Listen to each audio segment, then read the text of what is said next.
Hello everyone, it's me Jahid Hassan. I'm a PhD candidate from Purdue University and my supervisor is Dr. Romila Pradhan. I will be discuss our paper Selective Data Expansion for Model Performance today, which has been accepted at EDBT 2026. Let's move forward with the work. Data-driven decision-making systems are everywhere, starting from our daily life, like which music to listen, which movie to watch. It has been deployed in many sensitive fields like healthcare providing sector, financial domain, and in judiciary, for example, who needs to go to jail and who needs to get the bail, and in hiring management, application processing, and it has been deployed in almost every aspect of our life, in every field of our life. And these data-driven decision-making systems or the machine learning model are trained to maximize the likelihood. It undergoes a particular pipeline starting from data acquisition. It undergoes cleaning, pre-processing, modeling, and deployment. So all the decision and all the parameter selection in this pipeline are being selected to maximize the likelihood of the model based on this data. But this collected data is human generated or human crafted data set. So it inherits human prejudice and social biases. Once we try to maximize the likelihood based on this data, there is a high potential that the model we train on this data carries all the prejudice and social biases that are existing in the data. As a result, even though the model is accurate, machine learning models often exhibit subtle unfairness. There are many more cases of unfairness of machine learning. For example, in 2018, Amazon built an AI recruitment tool that rejected female candidates despite having the same qualification as those of male candidates. The reason was historically there were less representative of female in tech industry as so in the training data.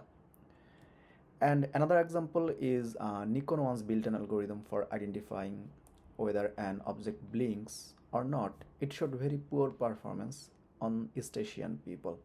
The reason was the training data had imbalanced data composition. And you must have heard about Compass case. It was an algorithm to predict the recidivism score of an individual that classified African American female highly likely to reoffend, although in real life they were not. And the reason is almost same. The dataset was imbalanced. So this phenomena is known as machine learning fairness, unfairness, and the field is known as machine learning fairness. And there have been several studies that address such unfairness or bias that arises in the model. We can categorize them into three types, like pre-processing it, transform or modify the existing data before training, and in processing it modify the training objective, or it blends a fairness constraint with the training objective. And another approach is post processing, which adjusts model outputs by tweaking some weights or thresholds after training. Among three of them, pre-processing is the easy and very commonly used approach because it's very effective. And as I said, as the bias or unfairness arise mostly from the data, so it's better to address that from the data level. And practitioners report the most control over their pipelines at the data collection and curation stages. And definitely, a better composed data set produces a fairer model under any training scenario, under any algorithm. So we can conclude that the fix is portable if we deal with data. And there are several techniques for pre-processing, for example, reweighing, releveling, data transformation. Along with them, data filtering, data removal, and data expansion are some forms of data pre-processing for bias mitigation. And specifically, data expansion that add more relevant data points by keeping the current information intact. So data expansion is an OS such as data acquisition, which doesn't which doesn't transform or manipulate the existing data. Rather, it add more real world data by keeping the current information intact, but by adding more data, it changes the entire composition of the training data that can potentially improve the downstream performance. So this is what known as data expansion for machine learning study. And let me go over an example to better illustrate the scenario. So how to resolve fairness violation with data expansion. Here is a glimpse of adult income dataset. The prediction task is here whether an individual has income more than 50,000. So while training with a logistic regression model, it shows accuracy of 79%, which is pretty accurate, but it shows unfairness of 17%. It means for this particular model and dataset, the model is 17% more likely to give positive prediction to male than female. So which is a biased model, and we now aim to fix that by adding more data points for training so that the model become fairer trained on that data set. So to do that, we assume that we have access to a data pool which follows the same schema or shares some in common at least. And it may or may not follow the identical distribution as the training data. And naturally this data pool arises from historical archive or held out operational dataset or newly arriving data points in the pipeline. If any of this doesn't hold, we can consider data discovery. We can consider incorporating data discovery study to extract some such data pool from the surface which follows the same schema, or at least some has in common. But for this study, we assume that we have access to a data pool. And now following a naive approach, let's say if we randomly select a subset from the data pool for training, we found out that the accuracy more or less remains same, but the unfairness goes down significantly, so which is now more worse than what it was before. And as a following approach, we try to add data points selectively. So we being very picky which data points we are adding to the existing training data. By doing so, we found that we can preserve the accuracy as what it was before. Also, we can significantly improve the fairness by mitigating the unfairness, so which is now around 4% from 17%. So this known as selective data acquisition. So not all the data points from a data pool are equally beneficial or influential to the model. So if we can selectively extract those data points and add those to the training data, then we can ensure a more improvement to the model with more efficient approach. And this known as selective data acquisition, which is not something new in the machine learning field. uh, there are several studies like Autodata. It proposes a selective data acquisition framework for improving model accuracy, which leverages a distance centric acquisition technique from different clusters of data. So which has once having a data pool, it cluster the data pool, then from each cluster it collects data point based on a distance centric acquisition technique, but it doesn't account for model fairness. Same goes for bulk and sequential acquisition, which first identifies uncertain or low confidence region of the model and collect new data points to improve the model confidence for those regions. And it similarly doesn't account for fairness. Even by doing so for both of this method, by acquiring more data point, it can even may reinforce existing biases in the model, since we are focusing on maximizing the likelihood. And another one is slice tuner, which acquire new data per slice to improve model performance. So it assumes some predefined and unbiased data slices based on the sensitive information. And by observing the learning curve, it acquire more data points per slice to improve the model performance. And it observe the learning curve, as I said. So it accounts for both fairness and accuracy, but the issue is how to get these predefined slices. What if there is no sensitive informations, and for every acquisition they make, they need to retrain the system from the scratch, so which is very computationally expensive. So another misconception is in the fairness study that ensuring representation is the cure for unfairness. It is, to some extent, but it comes with a compromise with the accuracy. For example, here we conduct an experiment. So with the previous example, if we add the entire data pool with the training data set, we found that the performance is almost same, because their distribution and their composition is almost same. If we do a random acquisition of 20% and add it to the training data, still the performance is same.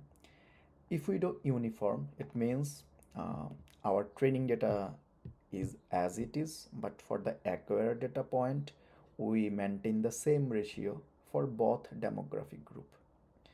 Doing so, we see a growth in the fairness, but we see a slight drop in the accuracy. And for more extreme approach, water filling, which ensures that eventually in combined for both training and acquired data point has the same ratio representation for both demographic group. Doing so, we significantly can reduces the unfairness, but here is a significant drop of accuracy, around 6%. So ideally, we don't want to sacrifice accuracy to ensure the fairness in a model. So empirically, there is a inverse relation between both of these metric. Once we try to maximize the likelihood, we mimic the behavior of the data, we sacrifice the fairness. So here we propose DataSift. It provides a selective data expansion framework that guarantees fairness improvement while preserving the accuracy. So in an ideal case, we don't want to sacrifice any of them. Rather, we would preserve the accuracy but improve the fairness. Now let me go through the DataSift framework. So having a biased model with the training dataset, and we assume that we have access to a data pool which follows the same schema or at least has some common as the training data, it first partition the data pool into some smaller portion. So doing so enables systematic exploration of overlooked data composition critical that is critical for fairness, and it reduces the computational complexity. So let's say finding the effective data points from the entire data pool is much more harder than finding the effective one from a smaller portion of data. And this partitioning can be done by any existing method like clustering, stratification, geographic criteria, or leveraging domain expertise. And our framework is insensitive to any of the partitioning method. We will show it in our experiment. So once we have a partition, all the partition at hand, we now design a reinforcement learning framework for specifically multi-arm bandit framework, where each partition now being considered as an action, and our framework takes the decision which partition to select based on a designed reward score. So we design a reward score method that prioritizes both performance trade-off, and here you see left part is showing for fairness, right part is for accuracy. And after every evaluation, the system pick the partition which has highest reward, it means this partition is potentially could bring the highest performance to the model. And every evaluation it picks the highest one, and the system maintain the exploration and exploitation trade-off of partition. And we write all the internals tailored to our system so that we can improve fairness and preserve accuracy. Now, once we select a highest potential partition, not all data points within that partition are equally beneficial. So here we have to be very selective which data points we are selecting. Here we utilize data evaluation approach, influence function. So using influence function, we identify the top k impactful data points within each partition and we select them. So this is an approximation approach. So we make the approximation of the utility. So we mostly can say that this is gonna improve the performance, but as it is an approximation approach, we do a double check. We add that batch with the existing training data. We evaluate the model again. If it improves the performance, we keep that batch. Otherwise, we discard the batch. And we continue the process until our fairness goal doesn't meet or the resource doesn't exhaust it.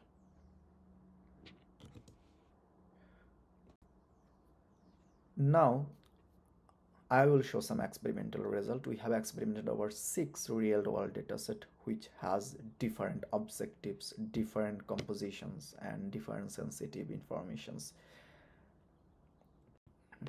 Here in the paper, our plot, x-axis of our plot shows the percent of data acquired from data pool.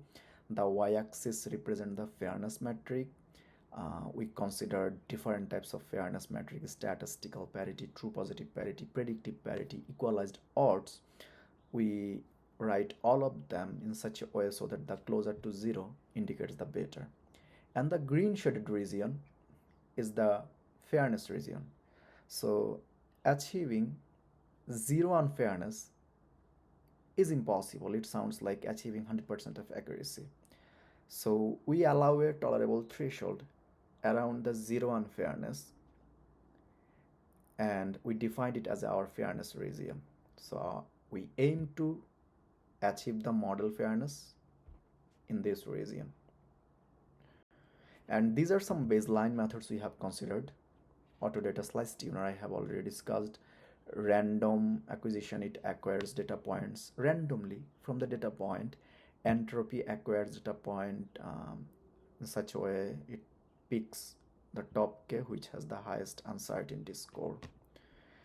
And this particular example is for adult income data set. We have considered logistic regression. For some examples, we have considered support vector machine, neural network, and some tree-based approaches.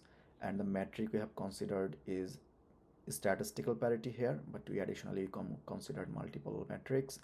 We split the dataset in such a way so that the larger portion is being considered as a data pool and the rest are for training, test, and validation. The expansion budget we have considered 20%. So we only allowed to acquire up to 20% of the data pool. So we did it because acquiring 100% of the data pool would lead all the methods to have the same performance. So to make the difference visible and to check the efficiency of our approaches, we keep the budget 20%. So as we see from the plot on the right, the blue line is for DataSift. It achieves fairness by exploiting only 6% of the data pool. And each marker here means a single evaluation. Each evaluation means a model retraining. So to achieve the fairness for the model, DataSift only requires three evaluation or 3 model retraining. In contrast, other approaches struggle throughout the process, still couldn't meet the fairness threshold and exploit all the 20% of the budget. And another concern was, can it preserve the accuracy? after improving the fairness. So the plot you see on the left, you see after improving the fairness by significantly nearly zero fairness, it can also preserve the accuracy exactly what it was before. And note that for other baseline considered here, we rewrite all of the method to have the same objective as DataSift. And in this set of experiment, we justify the design of the DataSift. So we considered two variation of DataSift. One is without multi-arm bandwidth. One is with only multi-arm bandwidth, DataSift M, and one is with only data valuation without any multi-arm bandwidth approaches.